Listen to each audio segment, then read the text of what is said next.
Bismillahirrahmanirrahim. Assalamualaikum warahmatullahi wabarakatuh.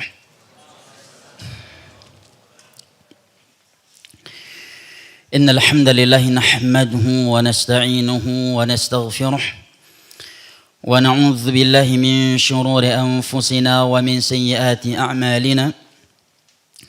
Man yahdihillahu fala mudilla lahu wa man yudlil fala hadiya lahu.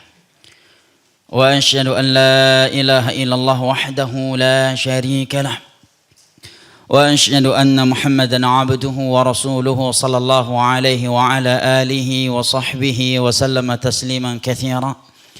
يقول ربنا جل جلاله في كتابه الكريم: يا أيها الذين آمنوا اتقوا الله حق تقاته ولا تموتن إلا وأنتم مسلمون. وقال جل وعز: يا أيها الناس اتقوا ربكم الذي خلقكم من نفس واحدة وخلق منها زوجها وبث منهما رجالا كثيرا ونساء واتقوا الله الذي تساءلون به والأرحام إن الله كان عليكم رقيبا.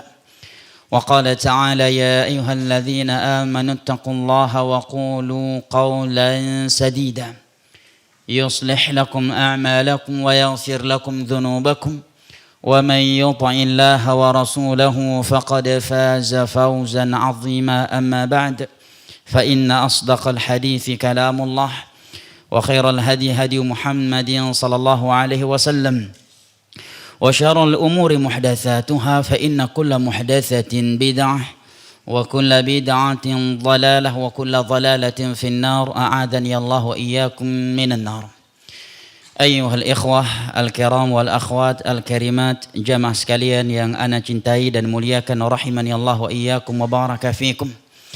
Alhamdulillah, puji dan syukur selalu dan senantiasa kita panjatkan kehadirat Allah Jalla wa Ala yang telah berfirman: wa in ta'uddu ni'matallahi la tuhsuha innal insana lazzalumun kafar. Dan kalaulah kalian menghitung-hitung akan nikmat Allah atas kalian, la tuhsuha, niscaya kalian tidak akan mampu menghitungnya. Innal insana lazzalumun kafar, sesungguhnya manusia itu pelaku kezaliman dan kekufuran. Maka jemaah sekalian yang ana cintai dan muliakan, rahimani Allah wa iyyakum wa baraka fikum, sesungguhnya kita semua tidak ada yang kekurangan nikmat.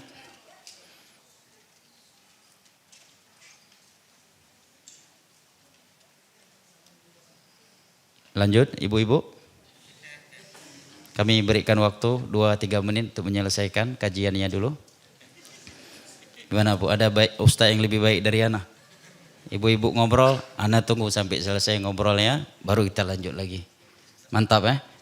Mantap. Saya berikan waktu 2 menit untuk ibu-ibu gelas-gelas dari kaca ya. Kan kata Nabi, berlemah lembutlah kepada gelas-gelas dari kaca. Baik, sisa 2 menit lagi Bu.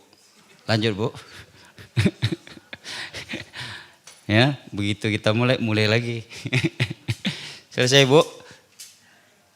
Masya Allah. Baik.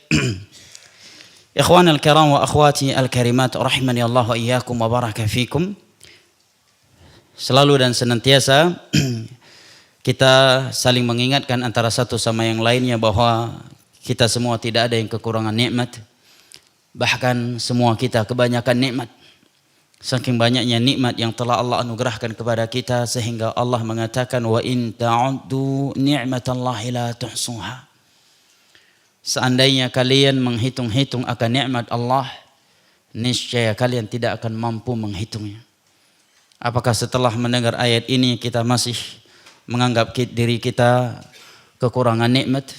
Maka sungguh amat keras hati kita dan sungguh betapa kita tidak mudah mendapatkan teguran dari Allah Jalla wa Ala di dalam Al-Quranul Karim dan hadis-hadis Nabi sallallahu alaihi wasallam.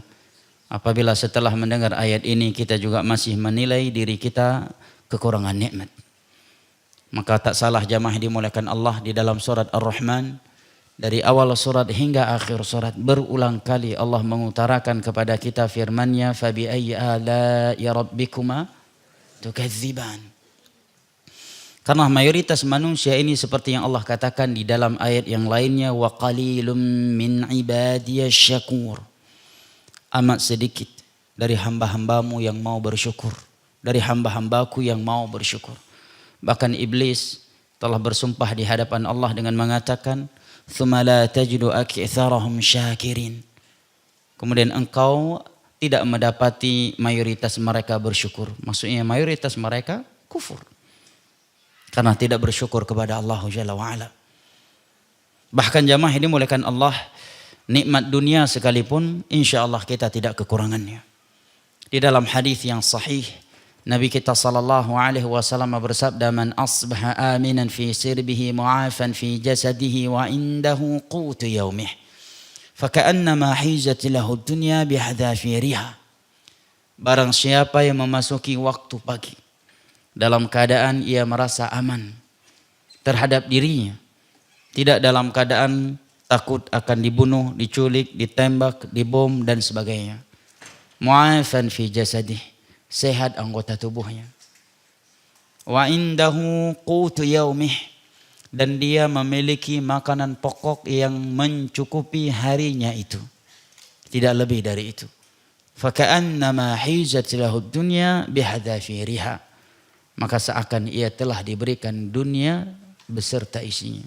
Ikhwanal kiram wa akhwati al-karimat, walaupun tentunya bagi kita umat Islam, kaum muslimin, kaum mukminin, nikmat yang paling berharga, yang paling mahal dan lebih baik daripada dunia beserta isinya yang dikumpulkan oleh manusia adalah nikmat agama, nikmat tauhid, nikmat sunnah, nikmat Allah dekatkan kita dengan dirinya dengan melakukan berbagai ibadah dan Allah jauhkan dari syirik, bid'ah dan maksiat kepadanya. Oleh karenanya sebagian para sahabat Nabi SAW sebagaimana yang diriwayatkan secara mauquf dengan sanad yang sahih dan secara marfu dengan sanad yang dhaif, innallaha yu'ti dunya man yuhibbu wa man la yuhibb wa la yu'ti din illa man yuhibb. Kalau nikmat dunia itu, kata Abu Musa al-Asy'ari radhiyallahu an, akan Allah berikan kepada hamba yang ia cintai dan kepada hamba yang tidak ia cintai sekalipun. Wa la yu'ti din illa man yuhibb. Adapun nikmat agama, nikmat tauhid, dijauhkan dari syirik, nikmat beribadah dengan sunnah bukan dengan bid'ah, dan nikmat dekat dengan Allah Jalla wa'ala dan tidak jauh darinya, ini tidak akan pernah Allah berikan kecuali kepada hamba yang ia cintai sahaja. Dan berkumpulnya kita di rumah Allah Jalla wa'ala yang mulia ini di pagi hari yang semoga Allah Jalla wa'ala berkahi ini dalam rangka at-tawasi bil haq wa tawasi bis sabr, untuk melanjutkan kajian kita membaca kitab Fawaidul Fawaid karya al-Imam Ibnu Qayyim rahimahullahu taala. Ini bagian dari nikmat agama yang Allah Jalla wa ala anugerahkan kepada kita dan wajib kita syukuri. Jamaah sekalian, kita masih di pembahasan tawakal karena Imam Ibnu Qayyim rahimahullahu taala menjelaskan tentang bab tawakal di dalam kitabnya ini ya, dengan penjelasan yang lumayan lebar sehingga beliau sebutkan dengan beberapa lembar atau halaman dari kitabnya ini, meskipun sebagiannya adalah pengulangan ya, karena kitab beliau ini kitab fawaid, setiap kali beliau melewati sebuah faedah beliau menulisnya sehingga tidak tersusun seperti kitab-kitab beliau yang lainnya seperti Zadul Ma'ad ya, yang beliau tulis beberapa jilid dengan tersusun yang begitu rapi susunannya. Baik, jamaah yang dimuliakan Allah, pada pertemuan yang lalu telah Anda sebutkan definisi tawakal secara etimologi dan secara syar'i. Juga telah Anda sebutkan dalil-dalil dari Al-Quran dan As-Sunnah yang memerintahkan kita untuk bertawakal kepada Allah Jalla wa'ala secara umum. Juga telah Anda nukilkan beberapa ayat Al-Quranul Karim yang memerintahkan kita kaum mukminin bertawakal di tempat-tempat yang khusus. Setelah Anda nukilkan ayat-ayat dari Al-Quran dan hadis yang memerintahkan kita untuk bertawakal kepada Allah secara umum, juga telah Anda nukilkan kepada jamaah dari kitab Nudzratun Na'im dalil-dalil dari Al-Quran yang memerintahkan kita untuk bertawakal di tempat-tempat yang khusus. Ini juga telah kita bahas. Kemudian pada pertemuan yang lalu juga telah kita baca ucapan Al-Imam Ibnu Al-Qayyim rahimahullahu ta'ala yang menjelaskan kepada kita buah dari tawakal kepada Allah dan bahwasanya tiada manusia yang lebih merdeka hidupnya di dunia ini, lebih bahagia, lebih tenang, lebih tentram dan lebih jauh dari kegundah gulanaan atau kegelisahan selain daripada mereka yang benar-benar merealisasikan tawakalnya kepada Allah Jalla wa Ala, yang zat yang mana innama amru idza arada syai'an an yaqula lahu kun fayakun. Berikut ini kata Imam Ibnu Qayyim rahimahullahu taala anwa'u tawakkuli 'ala Allah. Beberapa macam bentuk tawakal kepada Allah Jalla wa Ala. Kata beliau, at-tawakkulu 'ala Allahi naw'an. Tawakal kepada Allah dari sebagian sisi itu ada dua macam. Yang pertama, ahaduhuma, salah satunya adalah tawakkulun 'alaihi fi jalbi hawaijil 'abdi wa hududhihi ad-dunyawiyah au daf'i makruhatihi wa masaibihi ad-dunya. Ad-dunyawiyah adalah bertawakal kepada Allah Jalla wa Ala dalam mencari kebutuhannya dan keinginan-keinginannya yang sifatnya duniawiyah, atau dia bertawakal kepada Allah agar terjauhkan dari hal-hal yang tidak ia sukai atau musibah-musibah yang sifatnya duniawiyah. Ini macam yang pertama, di mana ketika seseorang bekerja ingin memperoleh sebagian dunia yang dia inginkan, maka dia diperintahkan untuk bertawakal kepada Allah Jalla wa Ala. Demikian juga dia bertawakal kepada Allah ketika sedang berusaha untuk menyelamatkan dirinya atau menjauhkan dirinya dari hal-hal yang tidak ia sukai seperti penyakit dan sebagainya. Dia pun bertawakal untuk menyelamatkan dirinya dari keburukan-keburukan yang sifatnya duniawiyah tersebut. Yang kedua kata beliau, nanti akan jelas kenapa beliau menyebutkan dua bentuk tawakal ini ya.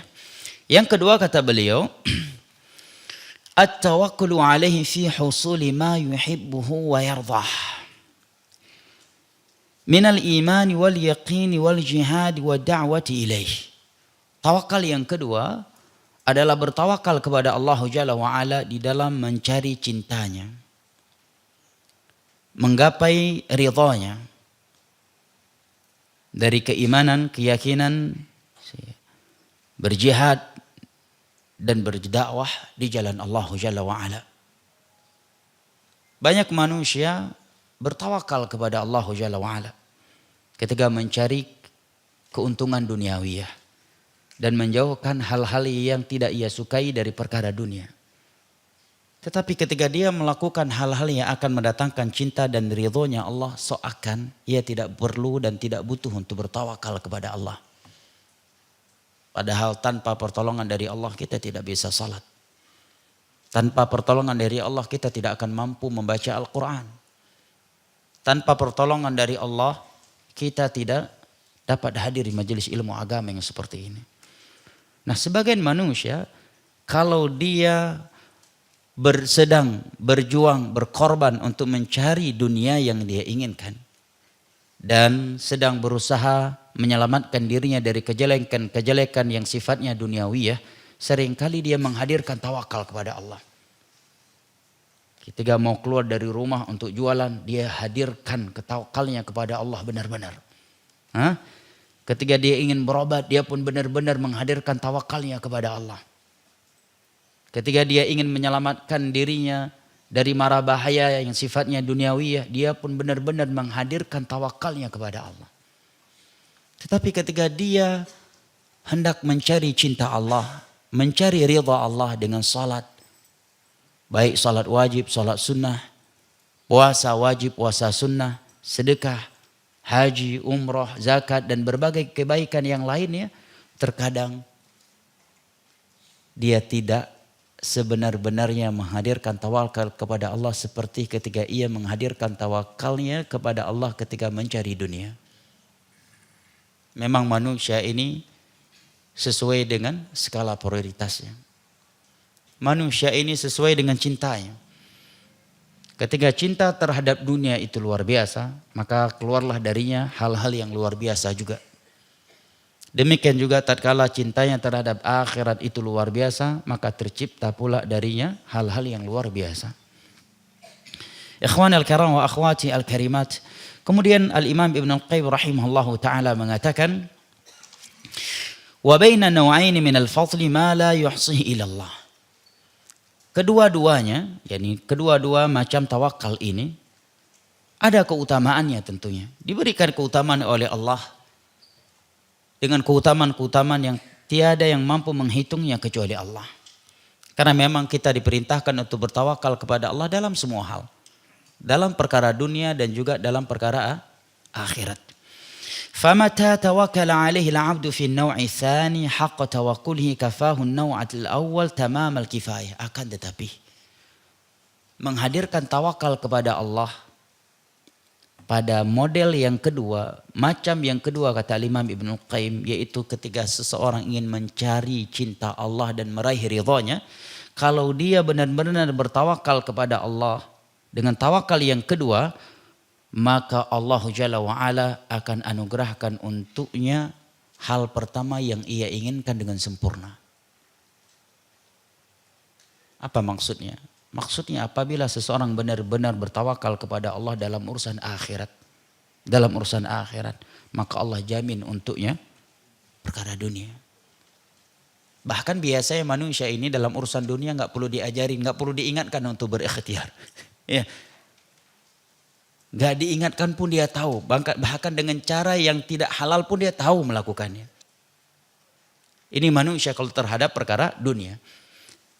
Tetapi kata Imam Ibn Qayyim rahimahullah ta'ala, meskipun dalam perkara dunia seseorang juga harus bertawakal kepada Allah. Namun ingat, bertawakal kepada Allah dalam perkara akhirat, di dalam mencari cinta dan ridhonya Allah ini lebih penting. Bahkan barang siapa yang merealisasikan tawakalnya kepada Allah, di dalam beriman, di dalam beramal demi mencari cinta dan ridhonya Allah, maka Allah akan jaminkan untuknya perkara-perkara dunia yang dia inginkan. Allah akan jamin rezeki untuknya. Allah menjamin penjagaan untuknya dari perkara-perkara dunia yang tidak ia inginkan. Semana dengan ucapan beliau ini adalah kandungan dari firman Allah, wa may yattaqillaha yaj'al lahu makhraja wa yarzuqhu min haitsu la yahtasib wa man yatawakkal 'ala Allah fa huwa hasbuhu innallaha balighu amrihi qad ja'ala Allahu likulli syai'in qadara. Di dalam surat At-Talaq. Barang siapa yang selalu bertakwa kepada Allah, maka Allah akan selalu memberikannya solusi. Allah akan selalu memberikannya rezeki dari sisi-sisi yang tidak pernah ia prediksi. Dan barang siapa yang selalu bertawakal kepada Allah, maka Allah akan selalu cukup untuknya. Innallaha balighu amrih, karena Allah maha menang atas segala urusannya. Qad ja'alallahu likulli syai'in qadara. Sesungguhnya Allah telah menjadikan segala sesuatu itu sebagai takdir. Artinya telah Allah takdirkan. Juga ucapan beliau ini merupakan kandungan dari hadis Nabi sallallahu alaihi wasallam yang diriwayatkan oleh Imam Ibnu Majah dari Zaid bin Thabit radhiyallahu an dengan sanad yang disahihkan oleh Syekh Al-Albani rahimahullah. Nabi sallallahu alaihi wasallam bersabda, "Man kanatil akhiratu hammah, jama'allahu syamlah wa ja'ala al-ghina fi qalbihi wa ta'tihi ad-dunya wa hiya raghimah. Wa man kanatid dunya hammah, farraqallahu syamlah وجعل الفقر بين عينيه ولا يأتيه من الدنيا إلا ما كتب له." Barang siapa yang menjadikan akhirat sebagai skala prioritasnya, maka Allah akan indahkan segala urusannya. وجعل الغنى في قلبه. Allah akan menancapkan kekayaan di dalam hatinya, dan inilah kekayaan yang sesungguhnya. Versi Al-Quran dan versi hadis Nabi SAW. Maka dalam riwayat Al-Imam Al-Bukhari dari Abu Hurairah radhiyallahu anhu lainnya, Nabi bersabda, "Laisal ghina an kathratil 'arad, walakinnal ghina ghinan nafs." Kekayaan itu bukanlah dengan banyaknya harta benda. Nabi tidak mengatakan tidak boleh memiliki harta benda. Tetapi yang Nabi katakan kekayaan yang sesungguhnya itu bukanlah dengan banyaknya harta benda. Tidak semua orang yang punya harta itu kaya jemaah. Sebagaimana tidak semua orang kaya memiliki harta yang banyak. Kenapa demikian? Karena kata Nabi walakinnal ghina ghinan nafs. Karena kekayaan yang sesungguhnya adalah kekayaan hati, ketenangan jiwa, ketenteraman hati. Dengan tawakal kepada Allah, dengan al-khauf kepada Allah, dengan ar-raja kepada Allah, dengan cinta kepada Allah Jalla wa'ala, dengan al-yaqin kepada Allah Jalla wa'ala. Ikhwan al-kiram wa akhwati al-karimat rahimani Allah wa iyyakum wa baraka fikum. Kemudian kata Imam Ibn Qayyim rahimahullahu ta'ala a'zamu tawakkul. Tawakal yang paling agung, yang paling besar. Kata beliau, فَأَعْظَمُ التَّوَكُّلِ عَلَيْهِ التَّوَكُّلُ فِي الْهِدَايَةِ وَتَجْرِيدِ التَّوْحِيدِ وَمُتَابَعَةِ الرَّسُولِ صلى الله عليه وسلم وجهاد أهل الباطل فهذا توكل الرسل وخاصة أتباعهم. Tawakal yang paling besar, yang paling agung adalah tawakal mencari hidayah atau mempertahankannya. Karena hidayah ini kita butuhkan. Kita selalu butuh hidayah dari Allah. Hidayah untuk mengenal jalan yang lurus. Hidayah untuk istiqamah di atas jalannya. Nah, makanya setiap kali salat kita meminta ihdinas siratal mustaqim. Kita butuh hidayah untuk mengenal jalan Allah yang lurus. Dan setelah mengenalnya kita juga selalu butuh hidayah dari Allah untuk istiqamah di atasnya. Nah, ikhwan al-kiram wa akhwati al-karimat, makanya ada ayat yang berbunyi walladzina ihtadaw zadahum hudaw wa atahum taqwahum. Dalam surat Muhammad ya. Orang-orang yang telah mendapatkan hidayah, apa kata Allah? Zadahum hudaw wa atahum taqwahum. Allah semakin menambahkan hidayah untuk mereka. Padahal Allah katakan mereka sudah mendapatkan hidayah. Walladzina ihtadaw zadahum huda kata Allah. Padahal sudah mendapatkan hidayah. Walladzina ihtadaw kata Allah. Dan orang-orang yang telah mendapatkan hidayah sudah di atas tauhid, bukan di atas syirik. Sudah di atas sunnah dan bukan di atas bid'ah. Sudah di atas ketaatan kepada Allah dan bukan di atas maksiat. Tetapi kata Allah, zadahum huda. Allah akan menambahkan hidayah kepada mereka. Menunjukkan apa? Kita butuh hidayah di atas hidayah. Walladzina ihtadaw zadahum hudan wa atahum taqwahum. Dan mereka yang telah mendapatkan hidayah akan Allah tambahkan hidayah untuk mereka. Wa atahum taqwahum.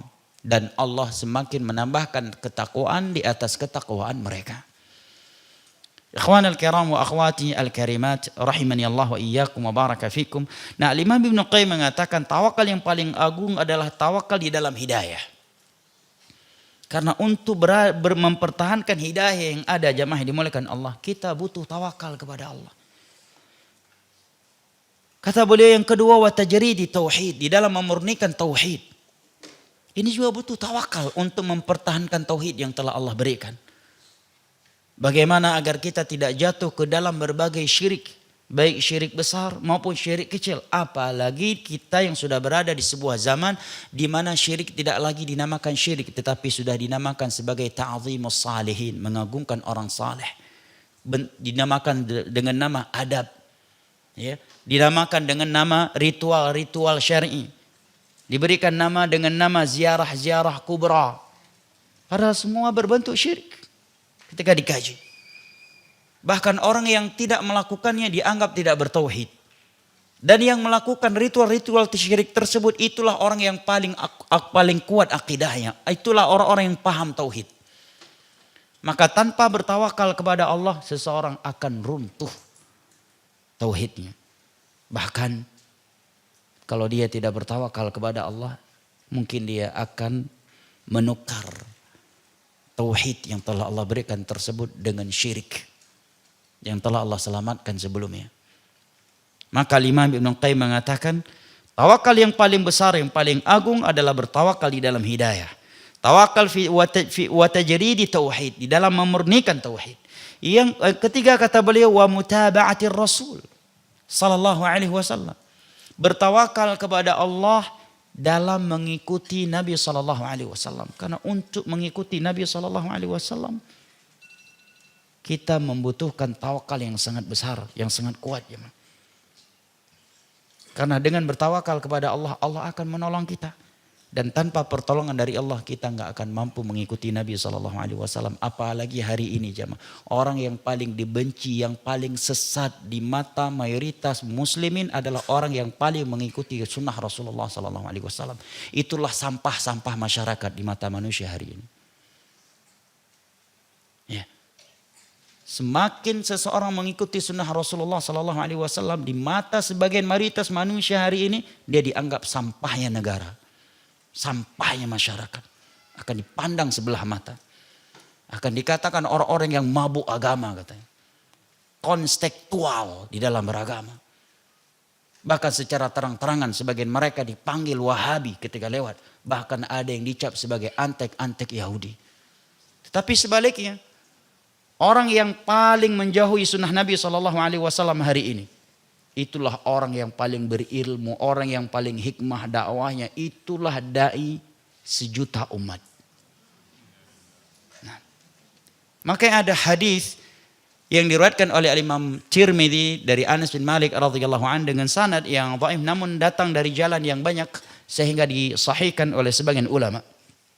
Di mana Nabi sallallahu alaihi wasallam bersabda, "Sayati 'alan nas zamanun as-sabiru fihim ala dinihi kal-qabidhi 'ala al-jamr." Akan datang suatu masa nanti di mana orang yang berpegang teguh dengan agamanya berusaha untuk tetap di atas tauhid dan tidak berpindah ke syirik. Berusaha untuk tetap di atas sunnah dan tidak bergeser kepada bid'ah. Dia akan merasakan itu seperti menggenggam bara api. Kalau ketika berpegang teguh dengan sunnah Nabi SAW tidak terasa panas, telinga tidak terasa panas dari cemoohan caci makian manusia, ya, tanpa ada ujian, ini perlu kita cross check jamaah. Kalau bahasa orang Medan mungkin sunnahnya masih sunnah ele-elean. Kalau bahasa orang Jakarta apa? Hah? Kaleng-kaleng, itu mas Sumatera juga tuh bang bahasanya. Sunnah kaleng-kaleng, sunnah kawi mungkin. Ya. Ya. Karena Nabi mengatakan dia akan merasakan itu kal-qabidhi 'alal jamr. Seperti menggenggam bara api. Jenggot, apa salahnya jenggotnya? Tumbuh sendiri, kita nggak numbuhin kok jenggot. Bisa-bisanya orang marah dengan jenggot kita. Ya kan? Risih dia dengan jenggot, padahal jenggot tumbuh sendiri. Tumbuhnya pun ke bawah, bukan ke atas nutupin mulut.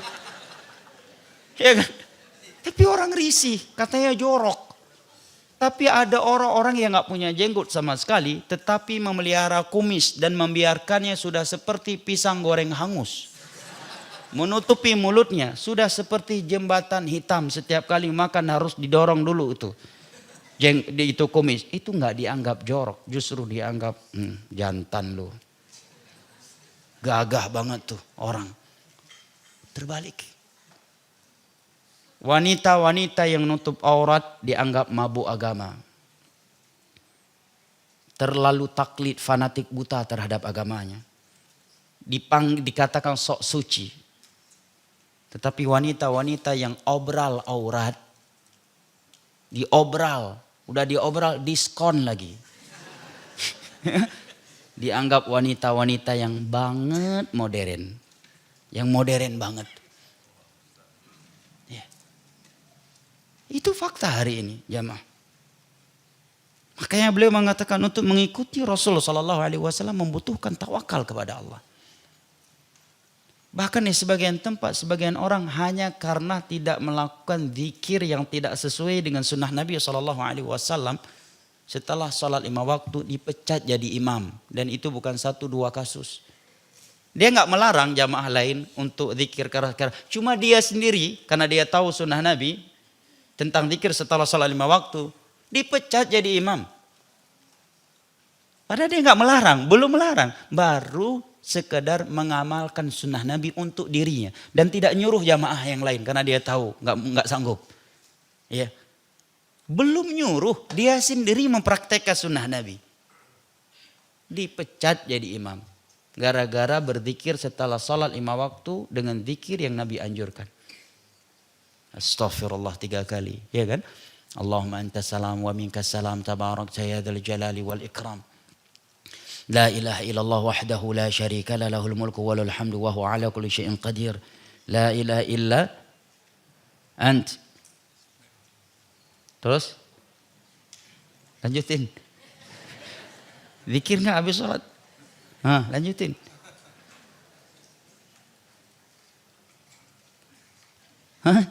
Lahul fadlu wa lahu tsana'ul hasan. La ilaha illallah mukhlishina lahuddin walau kafir Allah malamani lima a'taita wala mu'ti lima mana wala yanfa'u dzal jaddi minkal jadd. Kemudian subhanallah 11 kali atau 33 kali, alhamdulillah 11 kali atau 33 kali, Allahu akbar 11 atau 33 kali. Kemudian tahlil la ilaha illallah wahdahu la syarika la lahul mulku wa lahul hamdu wa huwa ala kulli syai'in qadir. Kemudian ayat kursi, kemudian 3 qul. Pada maghrib dan subuh sebagian ulama mensahihkan riwayat la ilaha illallah wahdahu la syarika la lahul mulku wa lahul hamdu yuhyi wa yumiitu wa huwa ala kulli syai'in qadir, itu dibaca sebanyak 10 kali.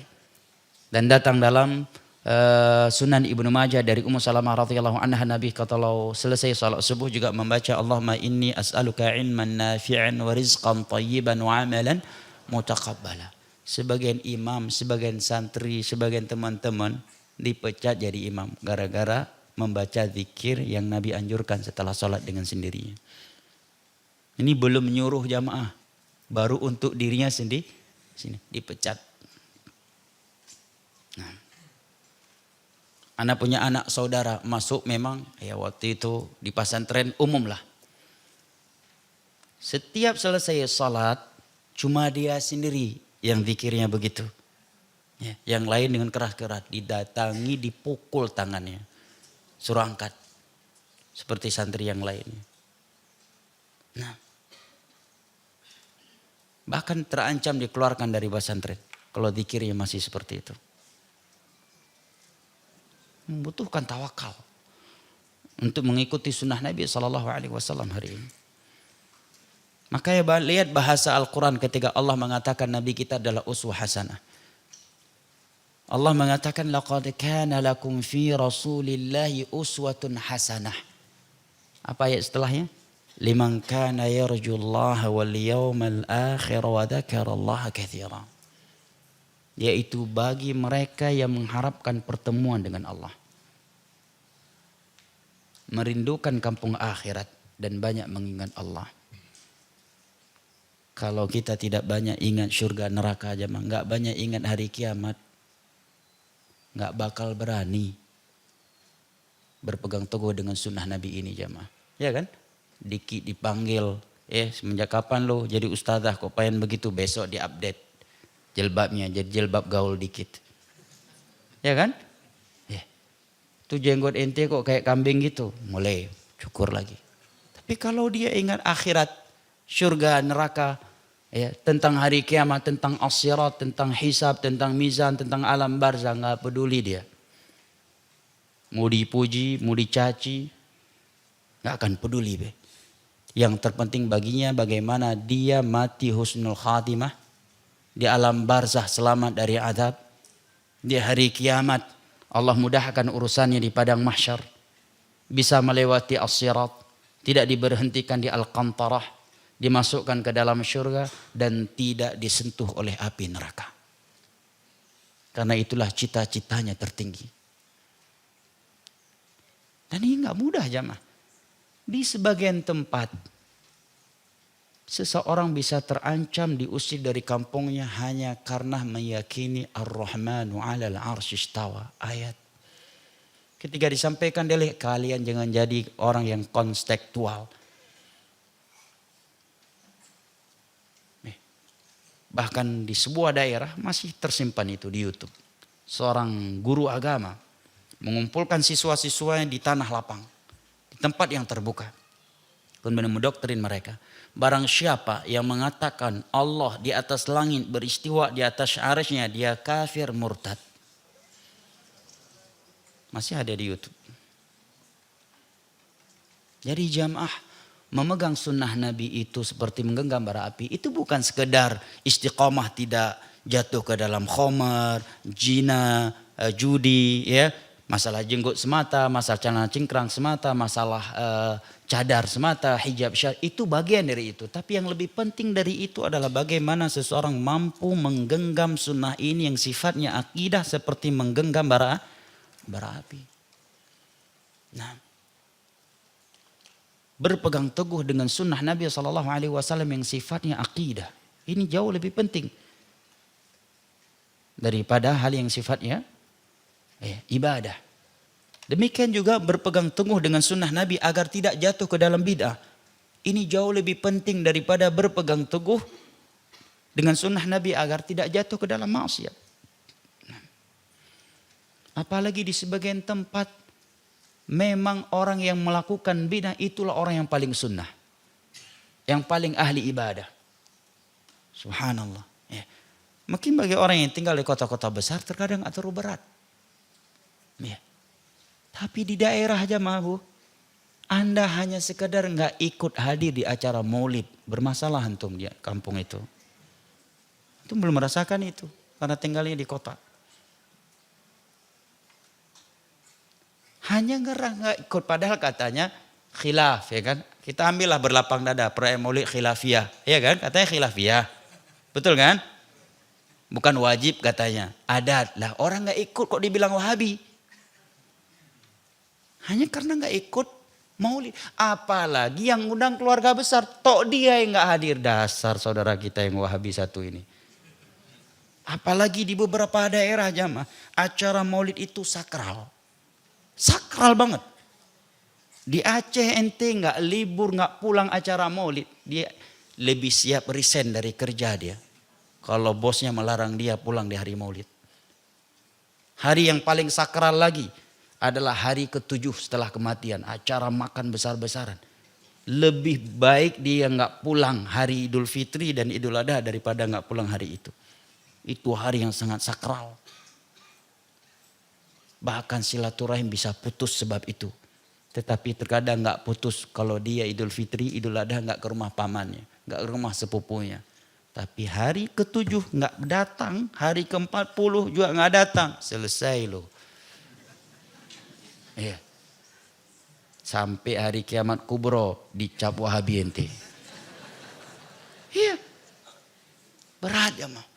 Mungkin ini nggak terlalu dirasakan. Kalau di kota-kota besar mungkin seseorang tantangan besarnya adalah maksiat. Nah, maksiat. Tapi di beberapa daerah jamaah tidak melakukan syirik, kita bermasalah. Mestinya kan bermasalah karena berbuat syirik. Ini terbalik. Tidak ikut serta ke dalam ritual-ritual bid'ah, kita diperkarakan, dipermasalahkan. Nah, ada acara perayaan nuzulul Quran, nggak ikut langsung terlihat. Iya.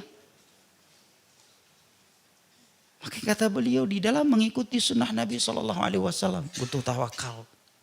Dan termasuk tawakal yang paling agung. Nah. Kemudian kata beliau yang berikutnya, yang merupakan tawakal yang paling besar adalah jihadi ahli batil. Berjihad membantah syubhat ahli batil.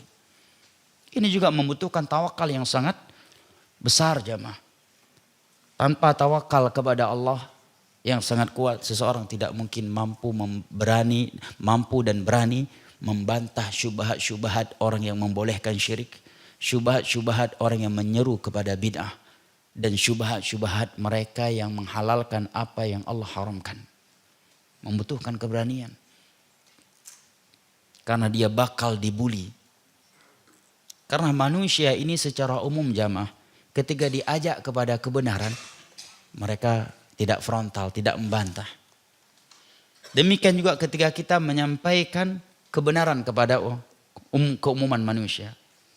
Orang gak akan memperkarakan kita. Tetapi begitu kita membantah kesesatan, disinilah perang dimulai. Makanya ada ucapan dari Syekhul Islam Al-Harawi rahimahullah. Seorang ulama kaum muslimin yang hidup di abad keempat atau kelima. Beliau mengatakan, berulang kali pedang diarahkan ke mukaku hanya untuk satu tuntutan. Bukan agar aku diam berbicara tauhid dan sunnah. Tetapi mereka cuma minta agar aku tidak membantah ahlul bid'ah. Cuma itu permintaannya. Dan sebab membantah ahlul bid'ah lah banyak ulama kaum muslimin di penjara. Contohnya Al-Imam Ahmad. Kenapa beliau di penjara sampai 3 periode? Apakah beliau memberontak? Enggak. Justru beliau melarang masyarakat terang-terangan. Begitu keras melarang rakyat untuk memberontak. Menasihati mereka untuk selalu sabar. Menasihati penguasa secara diam-diam, mendoakan mereka. Tetapi beliau tidak mau mengikuti akidah yang menyimpang saat itu. Akidah yang mana kaum Jahmiyah berhasil menjadikannya sebagai undang-undang dasar negara. Yaitu meyakini Al-Quran makhluk. Syekhul Islam Ibnul Qayyim, gurunya Imam Ibnul Qayyim, Ibnu Katsir, di penjara berulang kali. Kenapa? Karena membantah Asy'ariyah kaum sufi. Terakhir kali beliau di penjara karena karangan beliau yang berjudul, terakhir kali beliau di penjara dan beliau meninggal dunia karena karangan beliau yang berjudul La tushaddur rihal illa ilal masajidis thalathah. Judul karyanya adalah potongan hadis Nabi SAW. Tidak boleh melakukan perjalanan jauh yang memberatkan karena suatu tempat kecuali hanya 3 tempat. Masjidil Haram, Masjidil Nabawi dan Al-Masjidil Aqsa. Ini beliau tulis untuk menasihati kaum muslimin yang di masa itu suka melakukan perjalanan jauh hanya untuk ziarah kuburan yang dianggap kuburan para wali.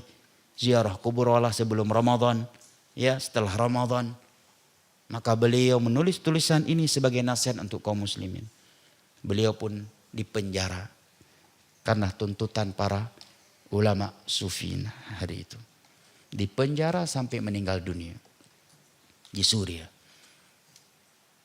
Dan beliau meninggal dunia di saat beliau sedang membaca surat Al-Qamar. Dan ketika beliau tiba di ayat Allah, Innal muttaqina fi jannatin wa nahar. Sesungguhnya orang-orang yang bertakwa itu berada di dalam syurga dan di dalamnya ada sungai-sungai yang mengalir. Fi maq'adi inda malikim muqtadir. Fi maq'adi sidq inda malikim muqtadir. Di tempat kejujuran di sisi Allah yang Maha Raja lagi Maha Kuasa. Wafatlah beliau ketika beliau sampai dan tiba di ayat ini. Dan banyak lagi para ulama. Apa yang membuat orang mencela Syekh bin Baz? Padahal beliau udah kakek-kakek tua, buta, suara yang cukup lembut, ya kan? Kenapa? Karena membantah syubhat-syubhat yang mengajak kepada syirik, kepada bidah. Apa yang membuat orang benci kepada Syekh Albani? Karena dengan ilmu beliau, karya beliau, terlihatlah para penceramah-penceramah dusta atas nama Nabi SAW. Karena karangan-karangan beliau, orang jadi nggak bebas ceramah hari ini. Begitu ada yang ceramah bawa hadis langsung ditegur, Pak Ustadz itu hadisnya dhaif, palsu, dijelaskan oleh Syekh Albani lah. Pusing dia Albani maneng. Iya. Sehingga beliau dituduh tukang jam dan sebagainya. Tapi sampai hari ini orang yang menganggap beliau nggak punya ilmu, nggak punya guru, tidak ada satupun di antara mereka yang berani mengupas kitab-kitab beliau dan menjelaskan sisi kesesatannya. Semuanya hanya bermain lidah dan bermain mantik ketika mencela beliau. Itu sudah merupakan sunatullah. Tidak ada orang yang membantah syubhat ahli batil kecuali akan dicela, akan dibuli, difitnah. Nah, dan coba lihat ustadz di Indonesia yang paling dibuli siapa? Yang paling banyak membantah, mengingatkan kaum muslimin tentang bahaya syirik dan bidah. Apa salahnya Ustaz Yazid rahimahullah sampai meme tentang beliau luar biasa di internet, ya? luar biasa. Ya, kedisiplinan, kesungguhan dan keistiqomahan beliau dalam membicarakan keutamaan tauhid, bahaya syirik, keutamaan sunnah dan bahaya bid'ah. Dan tulisan-tulisan beliau yang menjelaskan kelompok-kelompok yang menyimpang karena bertentangan dengan Al-Quran dan As-Sunnah ala fahmi salafil ummah. Dan beliau pun cuma menukilkan apa yang telah para ulama bukukan dalam kitab-kitab Arab. Nggak ada yang dari beliau. Beliau cuma bukukan, terjemahkan apa yang sudah ada dalam kitab-kitab akidah yang ditulis oleh ulama-ulama di abad kedua, ketiga, keempat, kelima dan seterusnya. Hijriah. Tapi lihat, ya, caci makian, fitnah dan sebagainya. Ikhwanul kiram wa akhwati al-karimat. Oke, ketika seseorang mengatakan dakwah ini mengajak, bukan menghajar. Dakwah ini merangkul, bukan memukul. Semua orang bisa berbahasa demikian, tapi coba praktekkan. Seperti apa dakwah yang mengajak jangan menghajar? Apakah dengan kita diam jangan bahas syirik dan bid'ah? Apakah ini maksud dengan dakwah merangkul jangan memukul, dengan diam jangan bilang musik itu haram, jangan bilang riba itu haram? Begitu caranya? Ya. Kan sebagian orang hanya bisa bermantik, berfilsafat di lidah ya. Apakah mengajak manusia kepada tauhid dan membacakan kepada mereka ayat-ayat Al-Quran dan hadis-hadis Nabi SAW yang mengharamkan syirik dan mengancam pelaku syirik? Ini dikatakan bukan dakwah yang merangkul tapi dakwah yang memukul? Apakah membacakan ayat-ayat Al-Quran, hadis-hadis Nabi SAW dan atharus salaf yang mewajibkan kita ikut sunnah dalam beribadah dan melarang kita melakukan bid'ah serta mengancam orang yang melakukannya, ini dikatakan dakwah yang tidak merangkul tetapi memukul, bukan dakwah yang mengajak tetapi dakwah yang menghajar?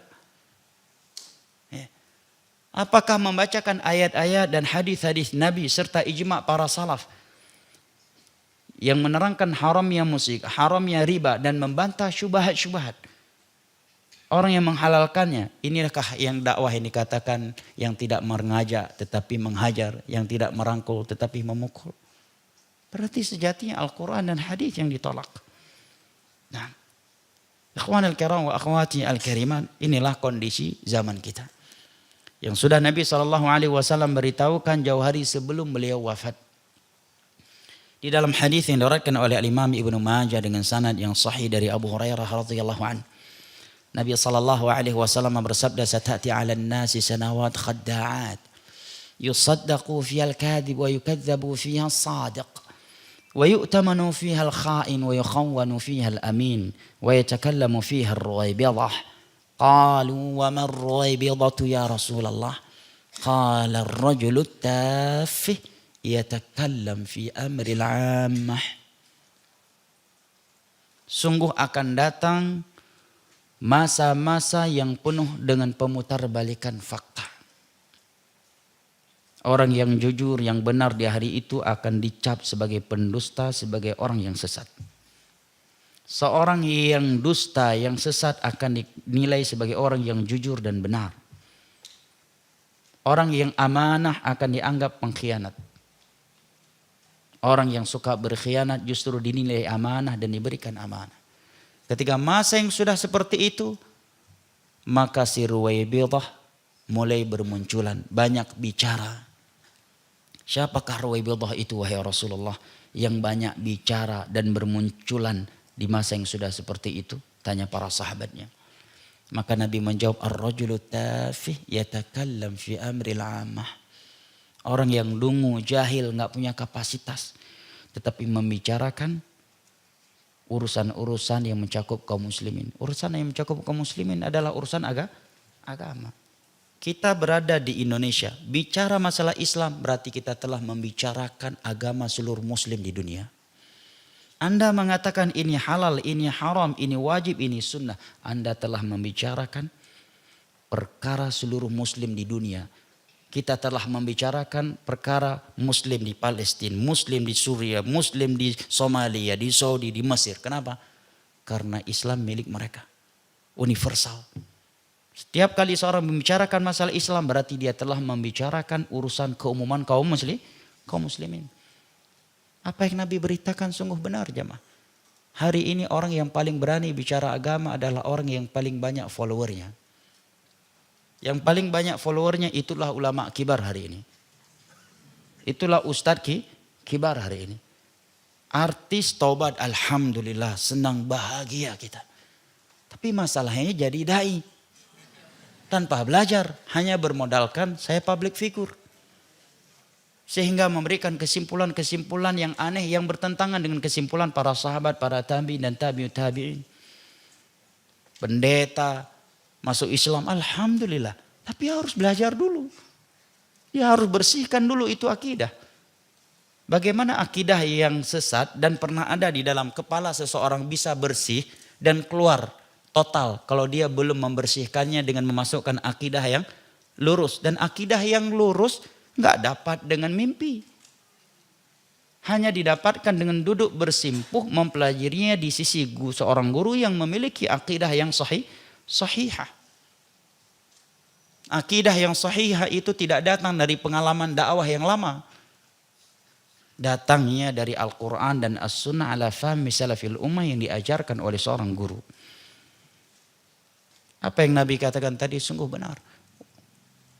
Banyak bicara, mulai bermunculan ar-ruwaibidah. Ikhwan al-kiram wa akhwati al-karimat, rahimani Allah wa iyyakum wa baraka fikum, sehingga perkara-perkara yang cukup gamblang, jelas dan amat mendasar dalam Islam justru dibantah habis-habisan oleh ruwaibidah hari ini. Kata para ulama akidah Allah fi sama ini cukup dasar.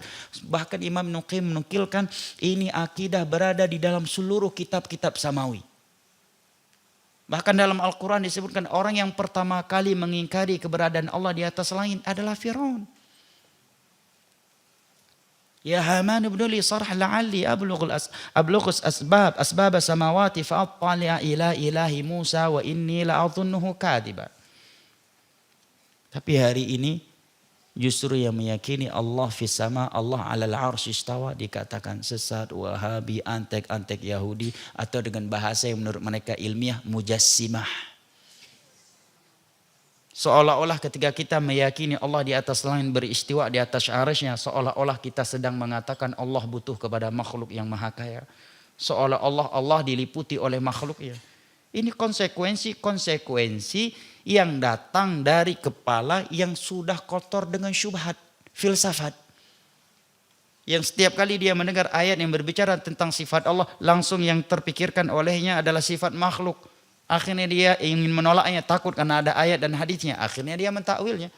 Tetapi kalau dari awal dia mengatakan istiwanya Allah sesuai dengan keagungannya sebagai zat yang maha besar, yang maha kaya, yang maha suci dari segala kekurangan dan keserupaan dengan makhluk. Sebagaimana sifat mendengar dan melihatnya Allah, itu sifat yang hakiki. Dan kita tidak menolak dan mentakwilnya meskipun manusia juga memiliki sifat mendengar dan melihat. Karena kita yakin bahwa sifat mendengar dan melihatnya Allah sesuai dengan keagungannya Allah sebagai Al-Khaliq, sebagai yang maha besar, yang maha kaya, yang maha suci dari segala kekurangan dan keserupaannya dengan makhluk. Demikian juga sifat-sifat Allah yang fi'liyah dan yang lainnya.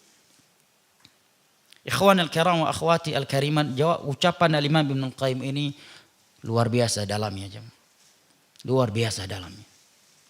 Nah, kalau di sebagian daerah di Yaman itu, kalau ada masjid ketika adzan tidak mengucapkan asyhadu anna aliyan waliyullah, itu langsung aneh. Karena Zaidiyah, Syiah Zaidiyah. Mereka setelah mengucapkan asyhadu anna Muhammadar Rasulullah, maka mereka mengatakan asyhadu anna aliyan waliyullah. Benar, memang Ali waliullah, tapi menjadikannya konteks adzan ini penyimpangan. Ya kan? Kalau begitu boleh juga dong asyhadu anna Aba Bakrin waliullah, kenapa cuma Ali? Begitulah jemaah. Kalau kita beragama dengan landasan di mana bumi dipijak, disitulah langit dijunjung tinggi, ya udah. Kalau ente di Yaman berarti rubah adzannya. Kalau di tengah-tengah Syiah. Ya kan? Kalau ente ke Maroko sholatnya jangan sedekap, irsal. Karena di sana Maliki. Ya kan? Di sana Maliki. Orang Maroko rata-rata salat Allahu Akbar. Maliki. Ada sebagian orang yang nggak sedekap karena dia Syiah bukan Maliki, dan harus dibedakan. Sebagian mereka dia nggak sedekap bukan karena Syiah tapi Maliki. Tapi kalau di Yaman ada orang begini, nah ini bukan Maliki, Syiah dia, Syiah Zaidiyah.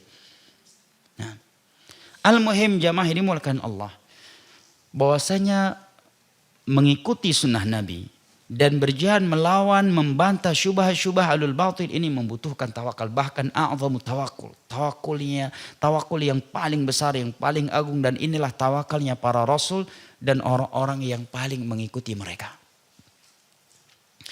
Bahkan jamaah dimulakan Allah, kalau kita lihat buku-buku akidah yang ditulis oleh para ulama kaum muslimin khususnya setelah abad kedua dan ketiga Hijriah, itu mayoritasnya bukan membantah Yahudi dan Nasara, justru membantah ahlul bidah yang di dalam Islam.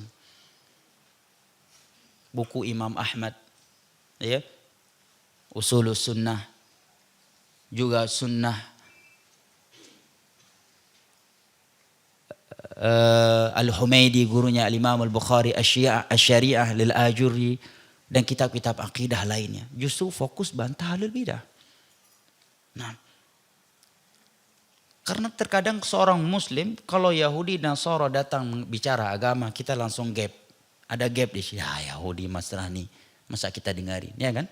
Tetapi tatkala yang datang dengan jubah, dengan jenggot, ya, dengan sorban, ya, dengan sorban di atas kepalanya, membawa ayat, membawa hadis, ujung-ujungnya akidahnya Allah di mana-mana, Allah tidak bertempat.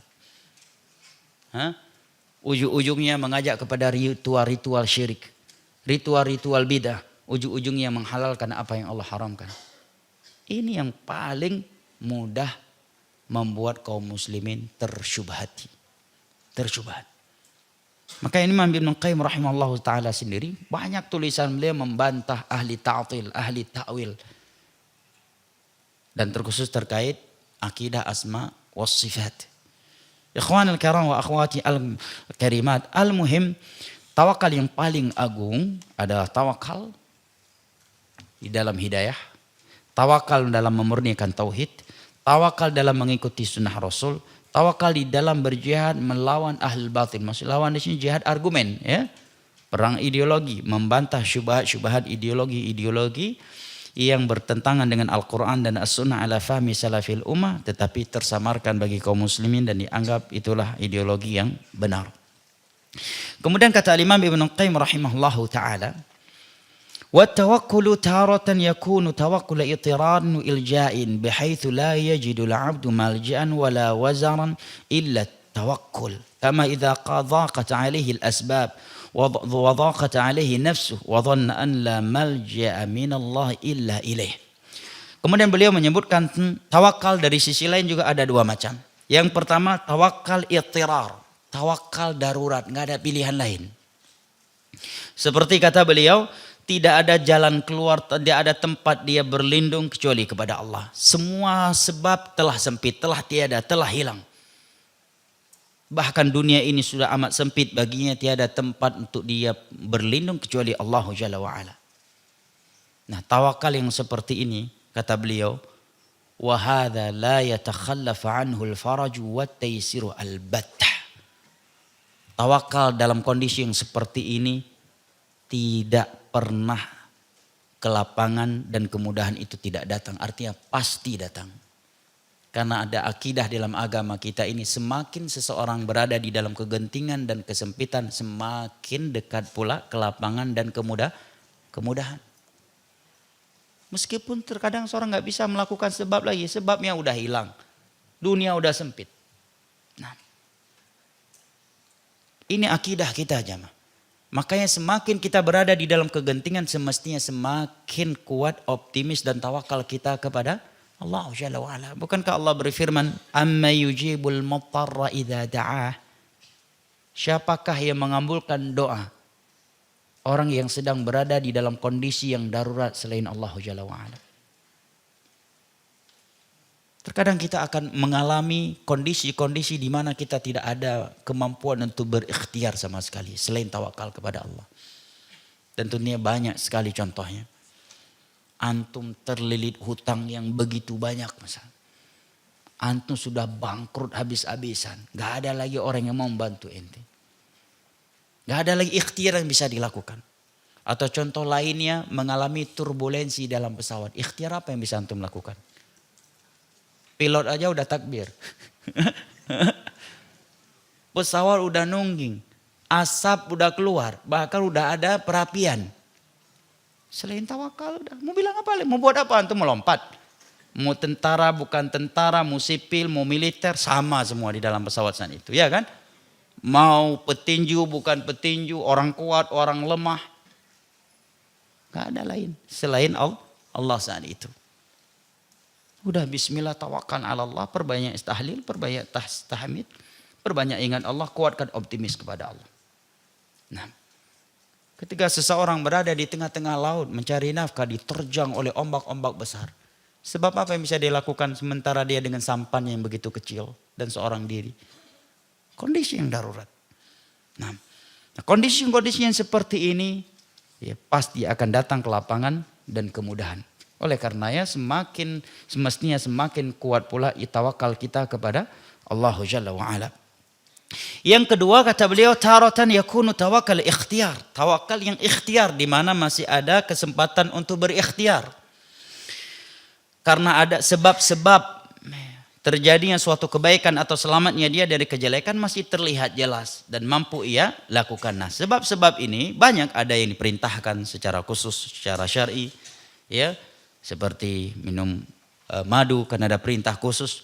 Ada sebab-sebab yang memang diharamkan, ada sebab yang mubah, tidak diperintahkan secara syar'i dan juga tidak ada larangannya. Maka meninggalkan sebab yang ada perintahnya dari syar'i ini adalah sebuah dosa dan bukan tawakal yang benar. Sebagaimana melakukan sebab-sebab yang haram ini juga merusak tawakal.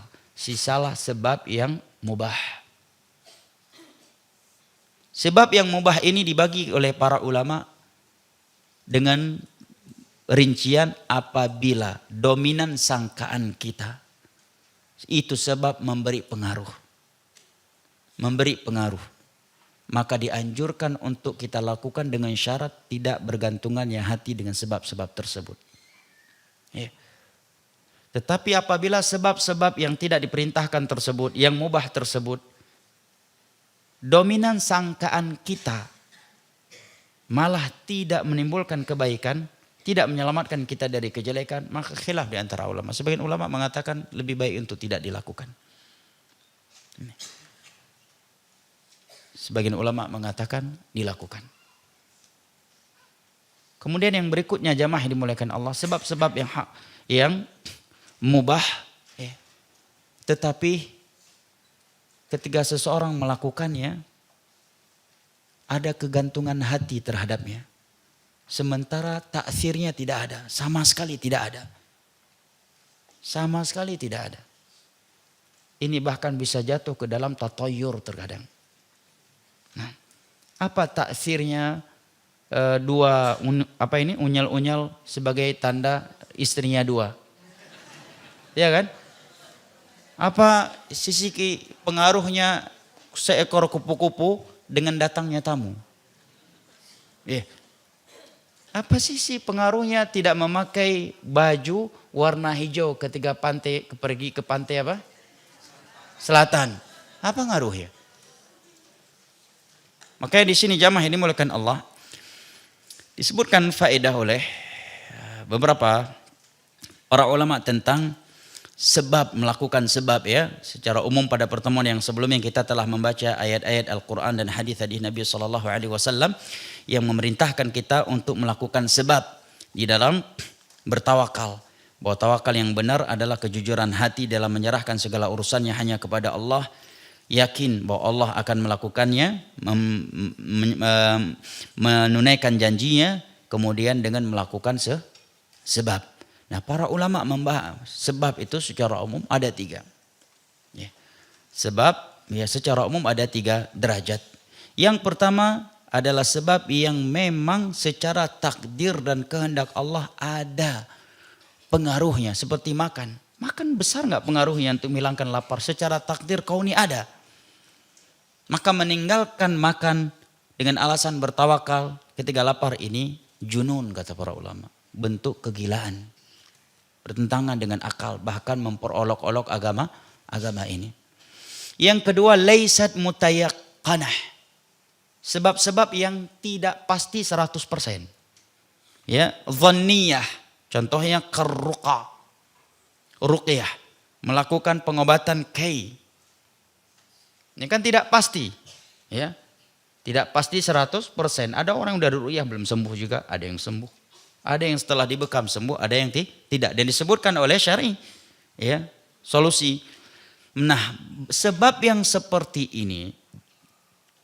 Apabila hati terikat dengannya, terpaut dengannya, sehingga melemahkan tawakal dan kesempurnaan tawakal, ini Nabi larang. Makanya ada hadis yang melarang seseorang meminta ruqyah, meminta dikai agar masuk surga tanpa hisab dan adab. Maka sebagian ulama memaknakan kepada makna ini. Tatkala ada ketergantungan hati kepadanya. Kenapa? Karena ada hadis dari Imam Muslim dari Aisyah. Nabi pernah memerintahkan Aisyah untuk meminta diruqyah kalau jatuh sakit berat. Menunjukkan larangan meminta ruqyah itu tidak semua bentuk ruqyah. Tetapi tatkala ruqyah tersebut terlalu membuat hatinya terikat dengannya. Karena ada terkadang kondisi-kondisi di mana terkadang hati kita ini agak terikat dengan suatu sebab. Nah, lebih dominan sebab ketergantungan hati kita daripada kepada Allah Jalla wa'ala. Dan itulah kondisi mayoritas manusia terhadap ruqyah dan kai di masa Nabi SAW. Sebagian ulama memang berpendapat bahwa larangan ruqyah di situ adalah ruqyah yang mengandung syirik, bidah atau maksiat. Untuk mempertemukan hadis ini dengan hadis-hadis Nabi lainnya yang pernah menganjurkan kita meminta ruqyah walaupun untuk diri sendiri. Nah, karena kalau dikatakan karena di dalamnya ada unsur meminta kepada manusia, kenapa disebutkan hanya kai dan ruqyah saja? Al-muhim jamaah dimuliakan Allah, kalau bisa membuat hati ini bergantungan dengannya, maka ini melemahkan tawakal dan kesempurnaannya tawakal. Ya, tetapi apabila ketika dia melakukannya tidak membuat hatinya bergantungan dengan sebab tersebut, maka tidak mengapa dia melakukannya. Yang ketiga, al-mauhumah. Hal-hal yang dianggap sebab tetapi waham, tidak pasti, secara syar'i tidak dianjurkan, secara takdir kauni juga enggak ada. Ya. Contohnya tatayur. Ya. Secara syar'i tidak ada dalil yang mengatakan bulan Safar bulan sial, ya kan? Kok bisa-bisanya dijadikan sebagai sebab terjadinya kesialan di bulan Safar? Nah.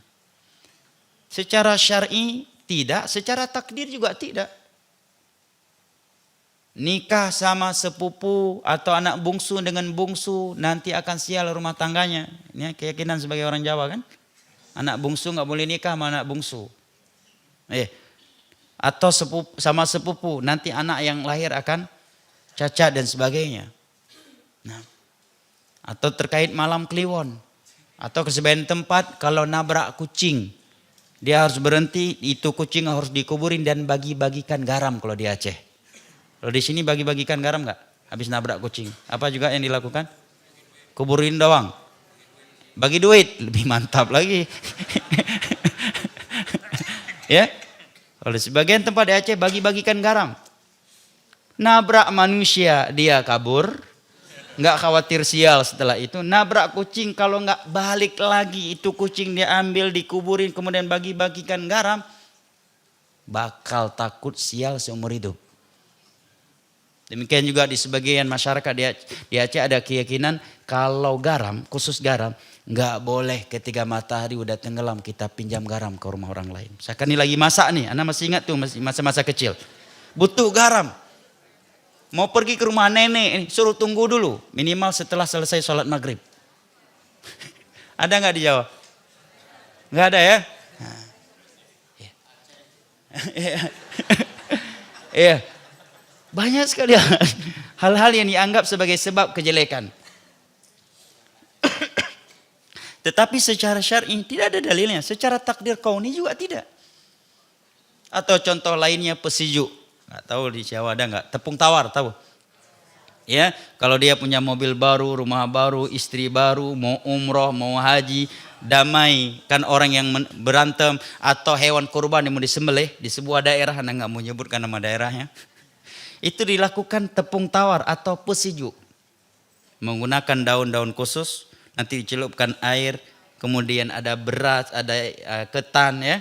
Kemudian nanti ya disembur ke barang, ke orang ataukah ke tempat dengan bacaan-bacaan khusus dengan anggapan ini mendatangkan berkah. Berarti udah menjadikannya sebab. Secara dalil nggak ada. Kata mereka ada dalil ya, Nabi ketika Ali menikah dengan Fatimah beliau menyemburkan air. Itu kebetulan. Buktinya dengan yang lain tidak. Ya kan? Yang kedua itu hadis dhaif. Ya. Hadis dhaif. Anggaplah itu sahih. Cuma ada air, nggak ada bacaan-bacaan khususan itu, nggak ada juga masukin ketan ke dalam mulut orang yang dilakukan ritual tersebut. Kemudian daun tersebut kalau itu rumah baru digantungkan di pintu masuk rumah bagian atas. Itu nggak boleh diturunkan sampai kering dan hilang sendirinya dengan sendirinya.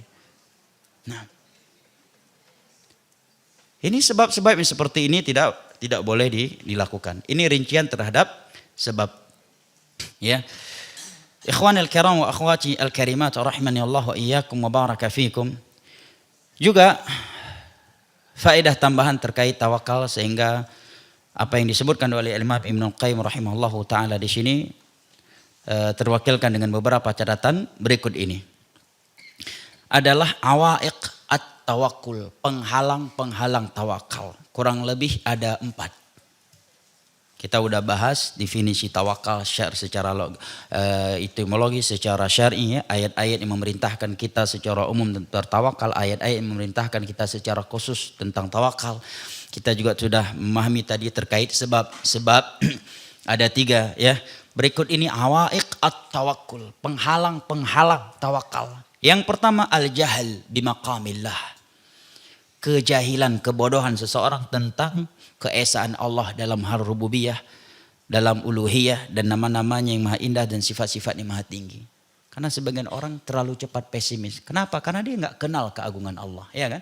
Kalau dia mengenal keagungan Allah, Allah Maha Esa dalam mengatur alam semesta ini. Innama amru idza arada syai'an an yaqula lahu kun fayakun. Dia nggak akan mengatakan, udahlah, kayaknya nggak mungkin deh orang kayak ana masih bisa punya anak.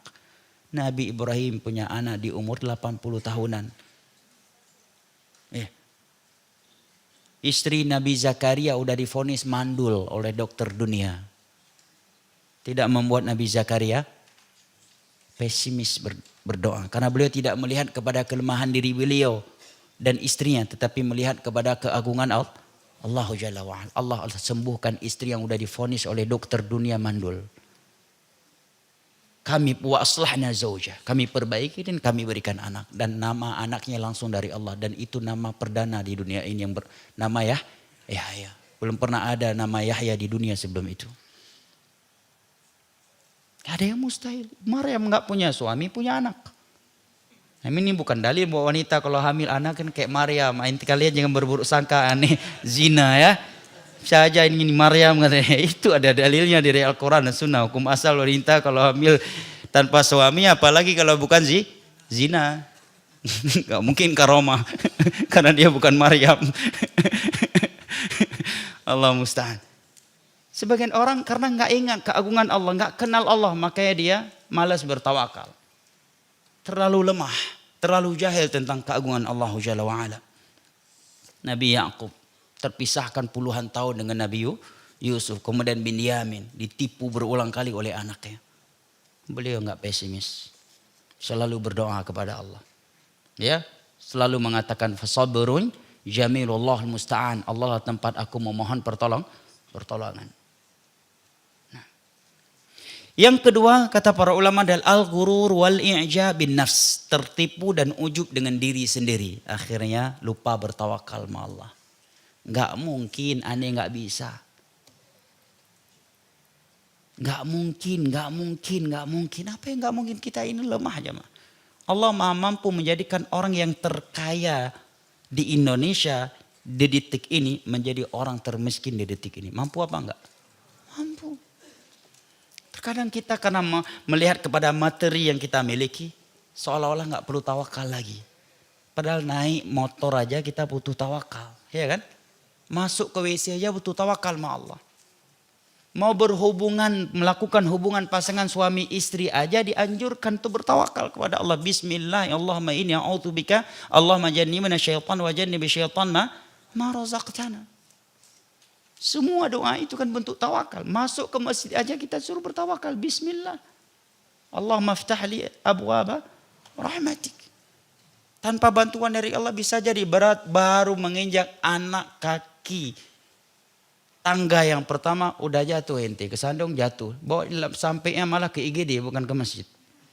Pada masjid udah satu langkah lagi jatuh malah sampai yang ke IGD yang sekian kilo jaraknya dari rumah kita. Sebagian orang nggak bertawakal sama Allah terhalangi untuk bertawakal kepada Allah karena ghurur dan ujub. Ghurur. Iya. Tertipu dengan dirinya seperti Qarun, ya kan? Mengatakan innama utituhu ala ilmin ini karena kecerdasanku, karena ilmu pengetahuanku. Kalau kalian mau kaya sukses seperti gua harus belajar, harus berusaha, harus rajin seperti gua nih. Biasanya orang kalau udah kaya kan banyak sekali kaedahnya keluar. Karena udah kaya, kalau belum kaya mah siapa yang mau dengerin? Ya. Caranya begini, lupa dia ingat. Coba Nabi Sulaiman. Pastikan beliau berikhtiar juga. Tetapi ketika beliau diberikan begitu besar kerajaan. Apa kata beliau? Hadza min fadli rabbi liyabluwani aashkuru am akfur. Ini keutamaan dari Allah. Milik Allah ini. Allah berikan, Allah titipkan untuk Allah uji diriku ini. Apakah dengan ini aku semakin soleh atau semakin kufur. Tapi hari ini orang-orang yang dianggap pengusaha sukses, lihat ketika di podcast. Bagian mereka udah ngaji tapi bahasanya ketika berbicara tentang kesuksesannya jauh dari nilai-nilai tauhid dan tawakal kepada Allah. Oh usaha gua begini karena gua dulu perjuangannya luar biasa, jatuh bangun aneh. Ya akhi jawab dulu, ini dari Allah. Ini ujian dari Allah. Buktinya apa? Buktinya banyak orang di luar sana yang telah melakukan sebab yang sama bahkan lebih dari perjuangan Anda. Tetapi mereka belum mendapatkannya. Menunjukkan apa? Bukan dengan sebab. Makanya ada ayat yang berbunyi wa ma bikum min ni'matin faminallah. Tidak ada satupun nikmat pada diri kalian kecuali dari Allah. Seorang muslim itu bertawakal dan melakukan sebab. Setelah dia mendapatkan apa yang dia cari, dia tidak menisbatkannya kecuali kepada Allah. Tidak dia nisbatkan kepada sebab. Tidak dia sebabkan kepada sebab. Walaupun dia telah melakukan sebab. Tadinya dia miskin, kemudian dia kaya setelah berbagai perjuangan lika-liku kehidupan yang dia lewati. Ketika ditanya dari mana? Minallah semata. Mungkin kalau ditanya pernah melakukan apa saja sebab-sebab yang pernah saya lakukan ini. Tapi ini semua dari Allah, ujian dari Allah. Apakah dengan ini, kekayaan ini, aku menjadi semakin dekat dengan Allah ataukah semakin kufur. Ikhwan al-kiram wa akhwati al-karimat, yang ketiga dari penghalang tawakal adalah ar-rukunu lil khalq wal-i'timadu alaihim fi qada'il hajat. Terlalu percaya, optimis kepada makhluk dan bergantungan dengan mereka di dalam menunaikan kebutuhannya. Karena menurut ini nggak mungkin beliau presiden, menteri, gubernur, bupati, nggak mungkin deh, ya. Cuma sekian juta nggak mampu beliau berikan, nggak ada yang nggak mungkin. Namrud, siapa yang memprediksi Namrud tiba-tiba bisa sehancur itu hanya karena seekor lalat yang masuk ke dalam hidungnya, ya kan? Siapa yang pernah prediksi? Pagi ini ente dijanjikan dapat PL, 5 menit setelah dia bilang PL bakal gua kasih buat ente, udah mati yang ngejanjiin itu. Yang janjiin tender ente menang, baru 2-3 menit setelah itu jatuh stroke dia. Engkau tahu tangkap KPK. Ente udah nyetor 15%, tender gak dimenangkan. Akhirnya bertepuk sebelah tangan. Jangan terlalu berharap kepada manusia. meminta bantuan kepada manusia dalam hal yang dia mampu, itu boleh-boleh saja. Berharap jangan. Ya. Berharap jangan jemaah. Karena manusia ini lemah. Bisa jadi orang yang kita berharap kepada lebih duluan mati Pak daripada kita. Lebih duluan dia mati daripada kita. Bahkan lebih duluan jatuh sakit dia daripada kita. Kepada orang tua sekalipun. Hadirkan hati ini selalu kepada Allah Jalla wa ikatkan hati ini hanya kepada Allah. Dan ingat berita dari Nabi. Man ta'allaqa bi syai'in wukila ilaih. Jadikan ini peringatan keras dari Nabi sallallahu alaihi wasallam. Man ta'allaqa bi syai'in wukila ilaih, kata Nabi. Barang siapa yang bergantungan dengan sesuatu, maka dia akan diserahkan kepadanya. Kalau dia bergantungan dengan Allah, berarti Allah akan serahkan dia kepada diri yang maha kuasa, yang innama amru idza arada syai'an an yaqula lahu kun fayakun. Tetapi kalau dia bergantungan kepada selain Allah, kepada manusia, jin, sebab, maka Allah serahkan dia kepadanya. Berikhtiar silahkan, bergantungan jangan. Nah, yang keempat dari awaiq at-tawakkul, penghalang tawakal adalah hubbud dunya wal ikhtiraru biha. Cinta yang luar biasa terhadap dunia sampai-sampai tertipu dengannya. Sehingga dia terhalang untuk bertawakal kepada Allah Jalla wa'ala. Lihat orang-orang yang betul-betul cinta terhadap dunia dan tertipu dengan dunia. Ketika mereka berbicara tentang karir yang akan mereka raih, tentang harta yang akan mereka kumpulkan, sedikit pun mereka tidak ingat Allah Subhanahu wa taala. Dia kira itu semua akan dia dapatkan tanpa pertolongan dari Allah. Ini 4 perkara yang kata para ulama sebagai awaiq at-tawakkul. Ya, awaiq at-tawakkul. Wallahu ta'ala alam bis-shawab wal ilmu 'inda Allah.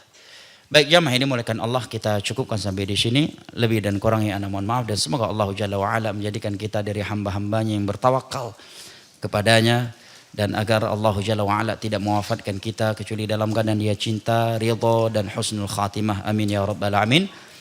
Dan sepertinya enggak ada pertanyaan ya. Ada Bu? Nah, banyak rupanya. Fadhal. Bismillah. Assalamualaikum warahmatullahi wabarakatuh. Waalaikumsalam warahmatullahi wabarakatuh. Ustaz, gimana kabarnya? Semoga Ustaz baik-baik saja dan Allah mudahkan. Boleh buka masker, suaranya enggak jelas. Apa? Gimana kabar Ustaz? Semoga Allah jaga Ustaz dan kaum muslimin. Alhamdulillah bikhair, barakallahu fik, Allah hafadzak. Waalaikumsalam barakallah. Ustaz Afwan, ana ada 2 pertanyaan. Nah. Yang pertama terkait media sosial Ustaz. Beberapa pekan lalu ada diskusi di antara calon bupati atau semacamnya mengatakan tentang Salafi Wahabi Ustaz. Bagaimana tanggapan kita untuk menyikapi mereka dengan ketakutan mereka terhadap kita gitu Ustaz. Yang pertama itu. Lalu yang kedua Ustaz, Ana izin bertanya terkait Gen Z atau milenial saat ini Ustaz. Beberapa kali Ana melihat di Blok M, Ana dengan teman-teman Ana berkajian di sana.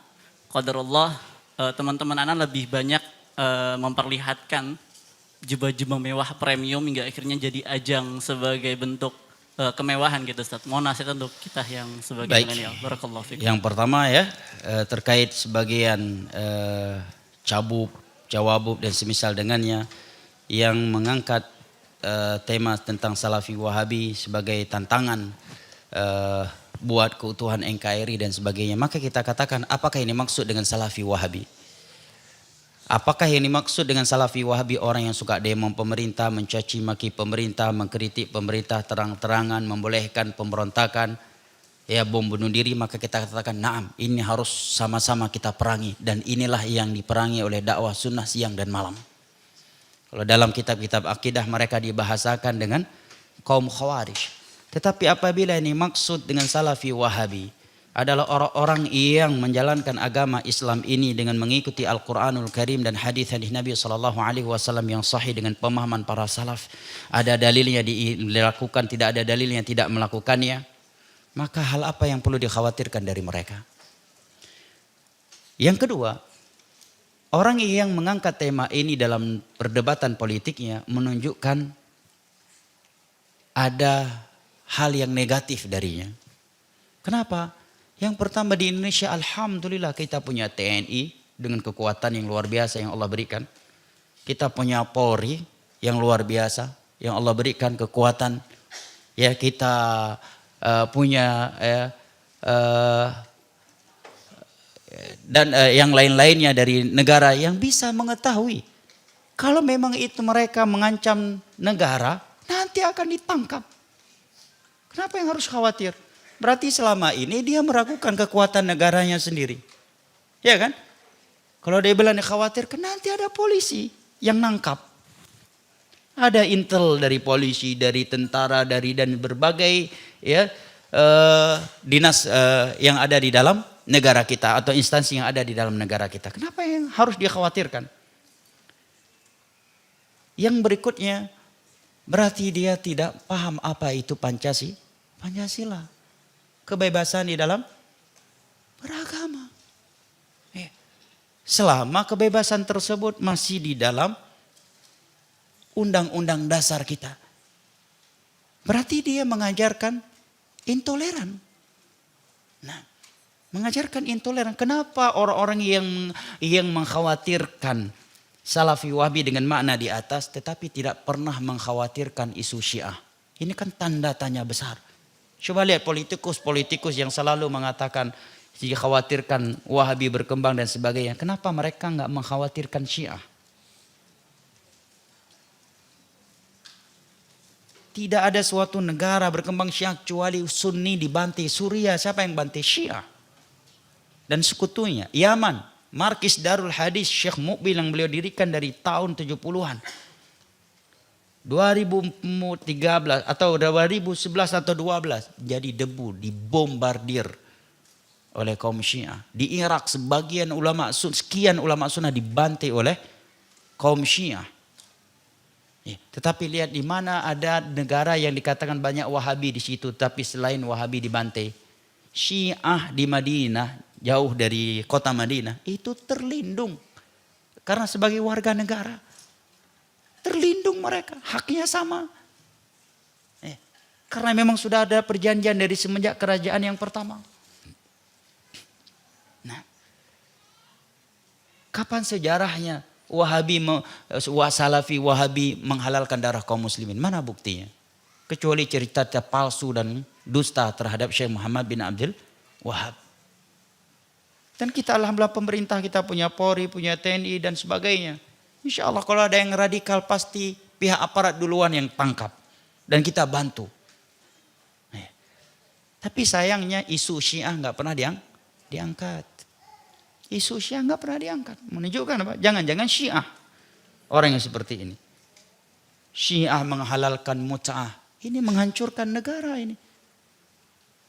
Bayangkan kalau orang semuanya mut'ah.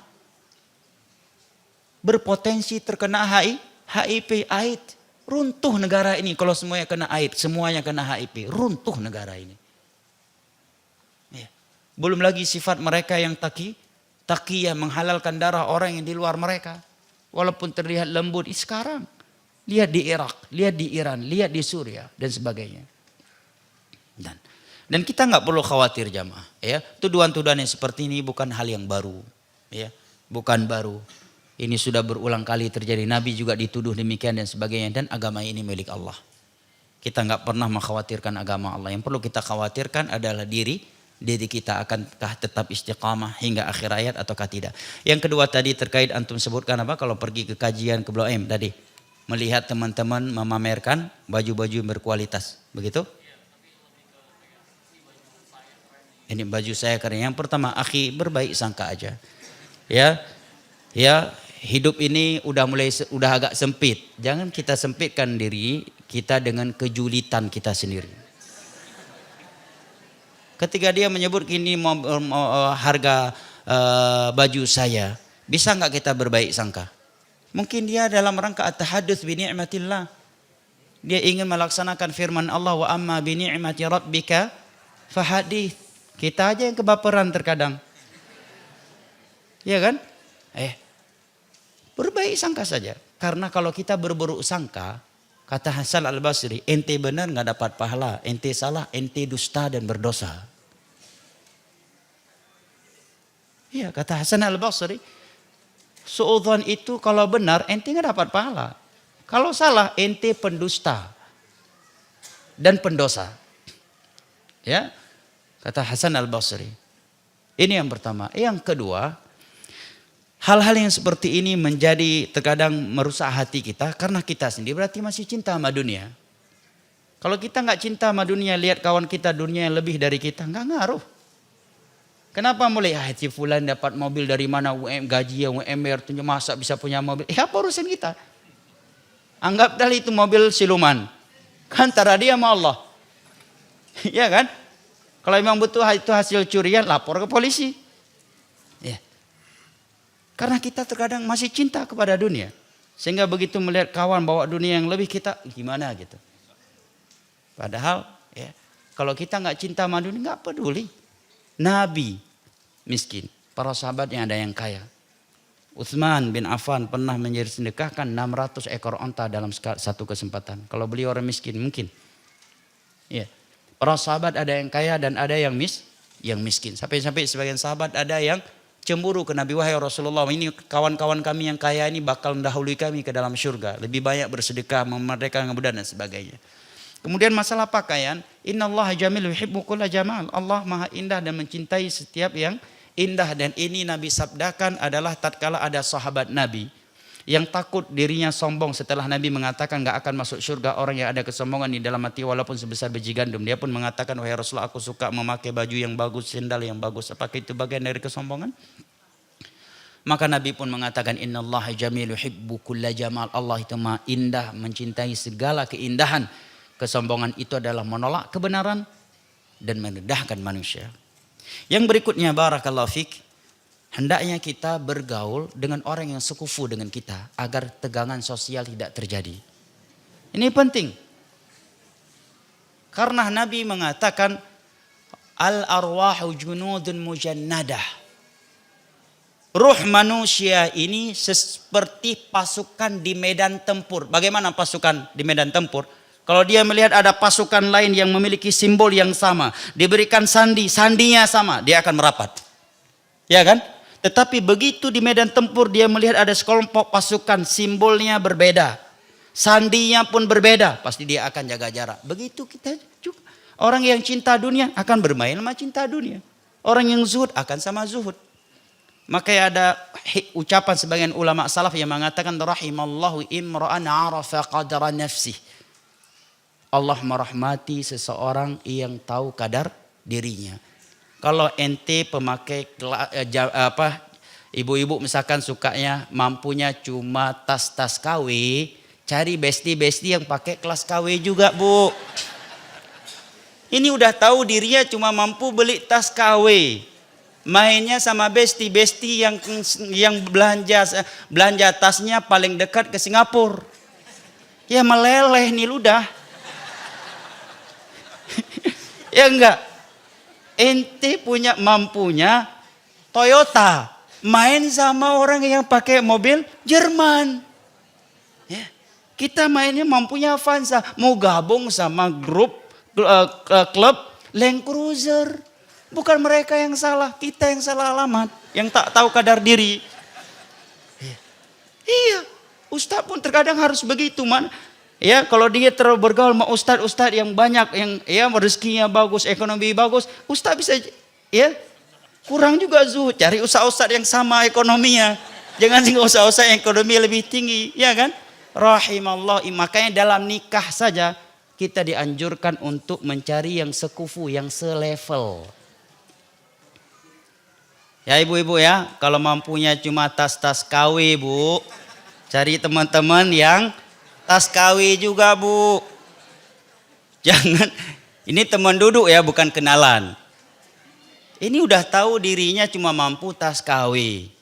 Bergaulnya sama besti-besti yang tasnya branded. Akhirnya terjadi ketegangan sosial. Penting ini ya, barakallahu fik. Allah ya fadhak. Kenapa, Bu? Betul nggak nasihatnya, Bu?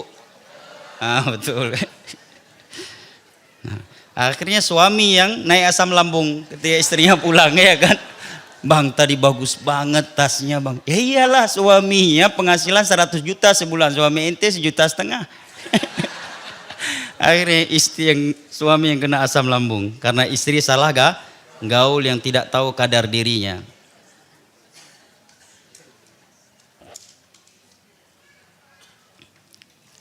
Baik jamaah yang dimuliakan Allah. Pertanyaan berikutnya.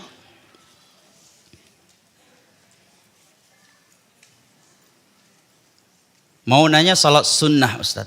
Salat sunnah qobliyah asar. Ada atau tidak? Ada dalil kalau qobliyah ratibah nggak ada. Tetapi salat sunnah asar ada namun bukan ratibah. Dalilnya hadis Ummu Salamah dan juga datang dari Ali bin Abi Thalib.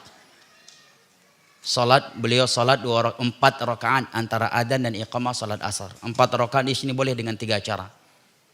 Boleh dengan 2 rakaat dengan 2 kali salam. Boleh 4 rakaat dengan sekali salam dan 1 tasyahud. Ya, dan boleh dengan 1 kali salam dengan 2 tasyahud. Wallahu taala alam bisawab. Dan hadisnya disahihkan oleh Syekh Al-Albani rahimahullahu taala. Ustadz mau tanya, apakah ada dalilnya kalau perempuan pergi keluar rumah memakai lipstik tidak boleh? Tidak ada dalilnya. Belum selesai tapi ibu, tunggu bu, jangan langsung pulang. Ya, juga tidak ada dalilnya larangan keluar menggunakan celana ketat, juga nggak ada dalilnya bu. Gimana mau pakai? Hah? Juga tidak ada dalil yang berbunyi secara teks, jangan keluar dalam keadaan dada tidak tertutup. Juga tidak ada kan? Tapi ini semua masuk ke dalam firman Allah, wala tabarrajna tabarrujal jahiliyatil ula. Janganlah kalian berdandan dengan dandanan seperti dandanannya wanita-wanita jahiliyah dahulu. Mereka kalau keluar rumah berdandan. Ya, kalimat berdandan di sini mencakup berapa hal kata para ulama. Yang pertama, pakai baju nutup aurat tapi membentukkan lekukan-lekukan aurat. Yang kedua, memperlihatkan auratnya. Yang ketiga, ya, perhiasan yang bisa menimbulkan fitnah, lipstick. Ini kan perhiasan wanita. Nah, yang hendaknya tidak dia lakukan kecuali di depan suaminya. Tapi sebagian wanita memang udah kebalik ya, mindset ya. Kalau keluar rumah, masya Allah menor-menor mukanya, udah kayak permen nano-nano pak. Iya. Padahal ke pasar belanja sayur. Atau ke walimah paling lama di walimah 1/2 jam. Persiapan dandanannya 1,5 jam. Suami sampai matiin AC mobil berhemat bensin nunggu dia di parkiran. Tetapi ketika sedang di rumah bersama suaminya, penampilannya seperti kuntilanak yang telah berumur 85 tahun. Bau burket, bau jigung, males mandi. Dengan dasternya yang udah seminggu nggak dicuci, sehingga ketika suami mendekatinya bau bawang, bau tomat, bau minyak, udah kecampur-campur dah. Begitu suami bilang, dek keluar kita kajian kulineran, baru mandi, baru sikat gigi, baru pakai deodoran. Ketika suaminya poligami baru bertanya, apa salah aku ya Allah? Allah musta'an. Jangan dibalik bu ya. Berdandan itu untuk suami. Jangan justru ketika di rumah seperti kuntilanak.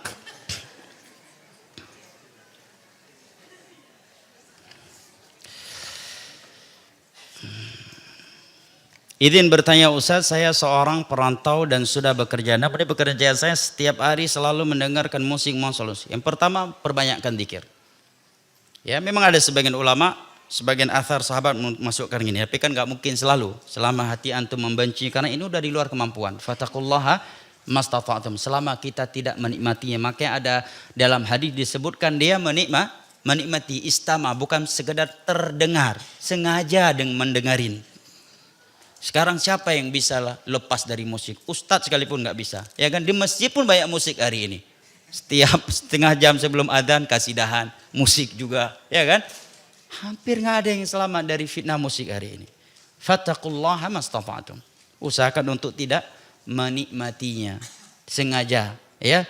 Jangan pas dengar dibiarin, akhirnya jari-jari juga ikut bergerak, telapak tangan juga bergerak, kepala pun ikut gerak. Padahal ustadz di depan dia.